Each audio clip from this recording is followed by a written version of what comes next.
పర్ఫెక్ట్గా రెడీ అయిపోయింది. ఎంతో టేస్టీగా ఉండే ఈ అరటికాయ కూరని వేరొక గిన్నెలోకి తీసేసుకుని ఇంకా తినేయడమేనండి. రైస్లోకి వేసుకుని కానీ లేదా చపాతీలతో కానీ ఎంతో టేస్టీగా ఉండే ఈ అరటికాయ కూరని మరి మీరు కూడా ఒకసారి ట్రై చేయండి.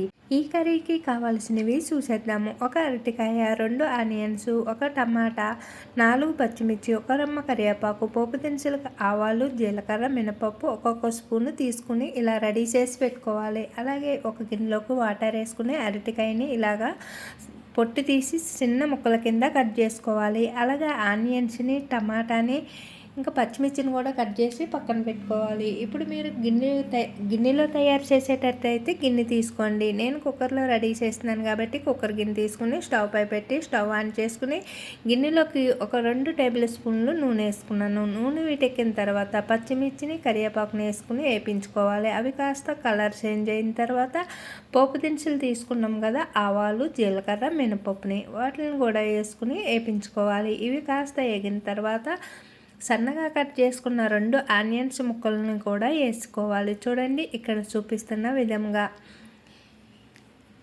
ఇప్పుడు ఈ ముక్కలన్నిటిని సన్నని మంట మీద ఇలాగా ఫ్రై చేసుకోవాలి. అలాగే కొద్దిగా అల్లం పేస్ట్ కూడా వేసుకోవడం వల్ల కర్రీకి టేస్ట్ బాగుంటుంది. అలాగే మనకి హెల్త్కి కూడా చాలా మంచిది.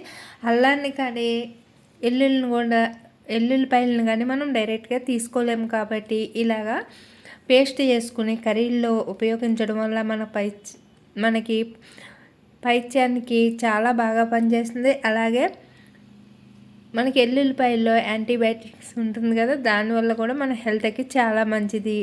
ఇలాగ డైలీ కూరల్లోని 1 స్పూన్ వేసుకోవడం వల్ల కూరలకి టేస్ట్ పెరుగుతుంది. అలాగే మన హెల్త్కి కూడా చాలా మంచిది. ఇప్పుడు అల్లం పేస్ట్ని కూడా మనం ఆనియన్స్తో పాటు ఇలా దూరగా వేయించుకోవాలి ఇక్కడ చూపిస్తున్న విధంగా. అలాగే అరటికాయని మనము వాటర్లోకే కట్ చేసుకోవాలి. లేదు అంటే మనకి వాటర్లో కాకుండా మామూలు ప్లేట్లో కట్ చేసుకున్నాం అనుకోండి, అరటికాయ ముక్కలు అనేది నల్లగా అయిపోతాయి.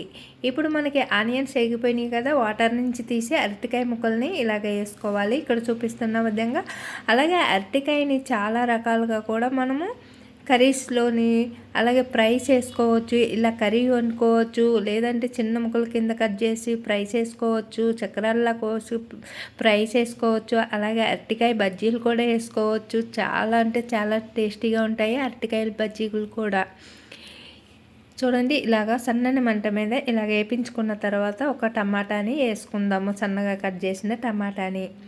ఇలా ఈ టమాటాలోకి కాస్త ఇలా ఒక్కసారి వేయించుకున్న తర్వాత చిటికెడు పసుపు, మీరు తినేదాన్ని బట్టి కారం, 1 అర స్పూన్ కారం వేసుకున్నాను. అలాగే 1 స్పూను సాల్టు, చిటికెడు గరం మసాలా ఇవన్నీ వేసి ఇలాగా అంతా బాగా కలిసేటట్టు కలుపుకోవాలి. అలాగే టమాటా ఇలా మగ్గేటంత వరకు ఇలాగా ఫ్రై చేసుకున్న తర్వాత కాస్త వాటర్ వేసుకుని మూత పెట్టుకోవాలి. చాలా ఈజీగా టేస్టీ అయిన కర్రీ అయితే రెడీ అయిపోతుందండి 5 మినిట్స్లోని. మరి చేయడం కూడా చాలా ఈజీ. ఈ అరటికాయలు, పచ్చి అరటికాయలతో కర్రీ వండుకుంటే మన హెల్త్కి మంచిదే కాకుండా టేస్ట్ కూడా చాలా బాగుంటుంది.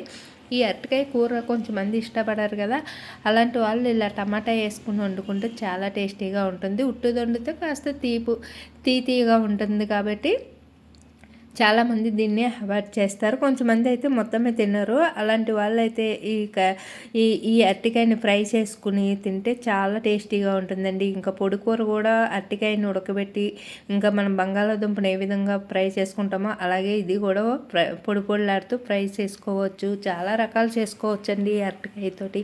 ఇప్పుడు నేనైతే కాస్త వాటర్ వేసి మూత పెట్టేసుకుని ఇలా ఇజ్జిల్ పెట్టేసుకున్నాను. చూడండి ఇక్కడ చూపిస్తున్న విధంగా అరటికాయ అనేది తొందరగానే ఉడికిపోతుంది. 2 నిమిషాల్లోనే ఉడికిపోతుంది. ఇలా 2 విజిల్స్ వచ్చేటప్పుడు వరకు మనకి కర్రీ అనేది రెడీ అయిపోతుంది. మీకు చూపిస్తాను. అలాగే ఇది రైస్లోకి, చపాతీల్లో కూడా చాలా బాగుంటుంది ఈ కూర అనేది. ఇంకా మనకి ఇంట్లోని అరటి చెట్టు ఒక్కటి వేసుకున్నాం అనుకోండి, దాని నుంచి దానికి పిల్లలు వచ్చి చాలా అరటిగెలలు అనేది మన ఇంట్లో చాలా అరటికాయలు అనేది కాస్తాయి. బయట కొన్ని తెచ్చుకుంటే కంట మన ఇంట్లో కాస్తాయి. ఫ్రెష్ అరటికాయలు దొరుకుతాయి కదా, కూర అరటికాయలు అనేది. ఇంకా మనకి పట్టణాల్లో ఉండే వాళ్ళకైతే ఇంకా జాగాలు ఉండవు కదా, మనం అద్దెంట్లోని కిరాయి ఇంట్లోనే ఉంటాము. కానీ మనకి పల్లెటూరులో ఉండే వాళ్ళకైతే ఇలా అరటికాయ చెట్లు ఇంటి దగ్గర వేసుకుంటారు, లేదా పొలాల్లో వేసుకుంటారు. వాళ్ళకైతే ఫ్రెష్ కూరగాయలు దొరుకుతాయి. ఇప్పుడు మనకైతే ఇంకా 2 విజిల్లు వచ్చిన తర్వాత స్టవ్ ఆపేసుకున్న తర్వాత ఆవిరిపోయిన తర్వాత మూత తీసి చూస్తే ఇలా చూడండి, కూర అనేది పర్ఫెక్ట్గా రెడీ అయిపోయింది. ఎంతో టేస్టీగా ఉండే ఈ అరటికాయ కూరని వేరొక గిన్నెలోకి తీసేసుకుని ఇంకా తినేయడమేనండి. రైస్లోకి వేసుకుని కానీ లేదా చపాతీలతో కానీ ఎంతో టేస్టీగా ఉండే ఈ అరటికాయ కూరని మరి మీరు కూడా ఒకసారి ట్రై చేయండి. చాలా అంటే చాలా టేస్టీగా ఉంటుంది. ఈ వీడియో నచ్చితే లైక్ చేయండి, షేర్ చేయండి.